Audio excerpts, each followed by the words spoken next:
Hello friends, Namaskar. I am Grijesh Kumar with a new video.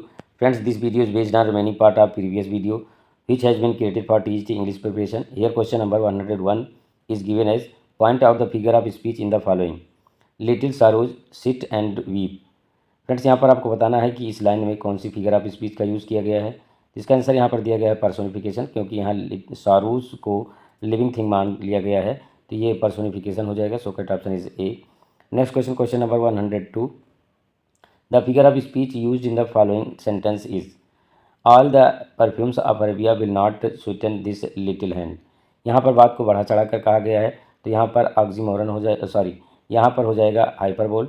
So correct option is सी।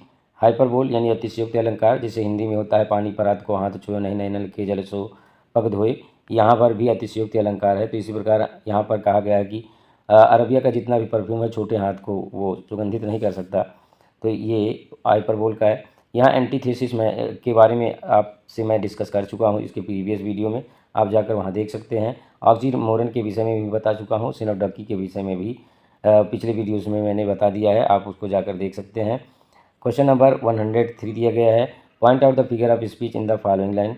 निम्नलिखित line में आपको जो है figure of speech बताना है। यहाँ पर बहुत छोटी सी लाइन दी गई है, ओ वर्ल्ड, ओ लाइफ, ओ टाइम। तो इसको देखने से ही पता चलता है कि यहाँ पर एपॉस्ट्रॉफी का यूज़ किया गया है, क्योंकि यहाँ पर एक्सक्लेमेशन मार्क लगा हुआ है। सो करेक्ट ऑप्शन इज ए। बाकी अगर फिगर ऑफ स्पीच की बात करें तो यहाँ पे फन दिया गया है, शब्दों के साथ खेलना, प्ले अपॉन वर्ड्स। इसके विषय में भी मैं प्रीवियस वीडियो में बता चुका हूँ, क्लाइमैक्स के विषय में बता चुका हूँ। क्वेश्चन नंबर 104 दिया गया है point out figure of speech in the following line where beauty cannot keep her lustrous eyes. यहाँ पर आपको बताना है कि कौन सा फिगर ऑफ स्पीच है। तो यहाँ पर ब्यूटी को पर्सोनिफाई किया गया है, तो पर्सोनिफिकेशन जो है फिगर ऑफ स्पीच हो जाएगा। So correct option is B. Question number 105, choose the correct figure of speech in the following sentence. निम्नलिखित सेंटेंस में आपको करेक्ट फिगर ऑफ स्पीच बताना है।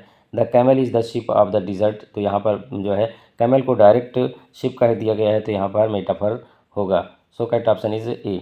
मेटाफर का मतलब होता है रूपक अलंकार। रूपक अलंकार में किसी भी वस्तु की तुलना जो है वो डायरेक्ट कर दी जाती है। बाकी यहाँ पर सिमिली के विषय में, हाइपरबोल के विषय में मैं आपको प्रीवियस वीडियो में बता चुका हूँ। Question number 106, choose the correct figure of speech in the following sentences.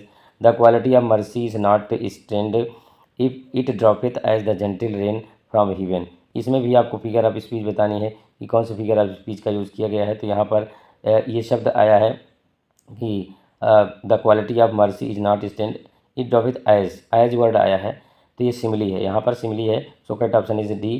Friends, एक क्वेश्चन यहाँ पर है कि ये लाइन कहाँ से कोट की गई है, आप कमेंट के माध्यम से बताएं। बाकी जो फिगर ऑफ स्पीच हैं इनके विषय में मैं आपको बता चुका हूँ। क्वेश्चन नंबर 107 दिया गया है यहाँ पर point out the figure of speech in the following line like a patient etherised upon a table. तो यहाँ लाइक वर्ड आया है, इसलिए यहाँ पर सिमिली हो जाएगा। So correct option is C. Question number 108, which of the following is correctly matched. यहाँ पर कुछ फिगर ऑफ स्पीच दिए गए हैं, उनकी मैचिंग करना है, जिसमें करेक्टली मैच है उसको आपको बताना है। तो यहाँ पर करेक्टली मैच देख लेते हैं। ऑप्शन ए में दिया गया है hyperbole. A figure of speech in which emphasis is achieved by deliberate exaggeration. यहाँ पर थोड़ा सा विच of the following is correctly match, correctly जो मैच है उसी को करना है। तो यहाँ पर थोड़ा सा अलग है, बाकी सही है लेकिन एक गलत माना जाएगा, तो यहाँ पे हो जाएगा।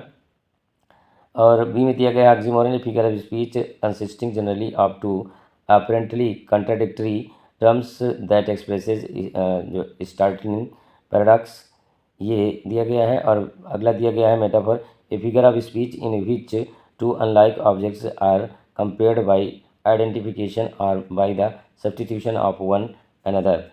तो यहाँ पे दिया गया है all of three options are matched. यहाँ पर डी ऑप्शन सही हो जाएगा, क्योंकि यहाँ पे जो है सभी सही दिए गए हैं, क्योंकि जो भी फिगर ऑफ स्पीच यहाँ पर दिया गया है नाम, उसके अनुसार इसका एक्सप्लेनेशन है। हाइपरबोल में एग्जैगरेशन आया है, ये बताता है। ऑक्सीमोरन में पैराडॉक्स आया है, कंट्राडिक्टरी टर्म भी आया है। मेटाफोर में डायरेक्ट जो है आइडेंटिफिकेशन कंपेरिजन किया गया है, तो ये सभी सही हैं। Question number 109, the रेमिंग of vowel sounds without the रेमिंग of consonant. बिना कॉन्सोनेंट के जो है वॉवेल साउंड का अगर रेमिंग किया जाता है तो इसको क्या कहते हैं, इसको कहते हैं हेजोनेंस। So correct option is C. यहाँ पर रिदम कॉन्सोनेंस एलिटेशन के विषय में पिछली वीडियो में बता चुका हूँ, आप चाहें तो वहाँ पर जाकर देख सकते हैं।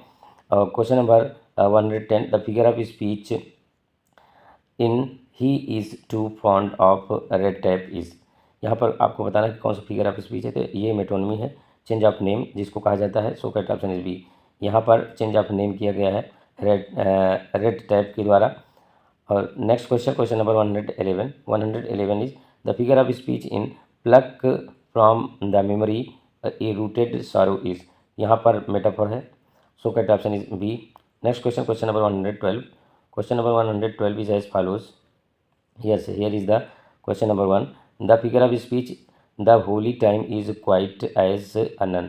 तो यहाँ पर जो है as वर्ड आया है तो ये सिमिली हो जाएगा, so correct option is D. Question number 113, this sea that bares her bosom to the moon. यहाँ पर आपको फिगर ऑफ स्पीच बताना है, तो यहाँ पर हो जाएगा personification, so correct option is C, क्योंकि यहाँ पर सी को जो है पर्सोनीफाई किया गया मून के साथ। Question number 114, the figure of speech O my love is like a red rose. तो यहाँ पर लाइक वर्ड आया है तो यहाँ पर सिमिली हो जाएगा, so correct option is A.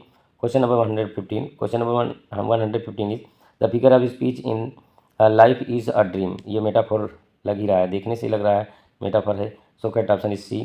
Question number 116, the figure of speech in all the perfumes of Arabia will not sweeten this little hand. ये क्वेश्चन रिपीट हुआ है, तो इसका आंसर आप जानते ही हैं, आप कमेंट के माध्यम से बता दें।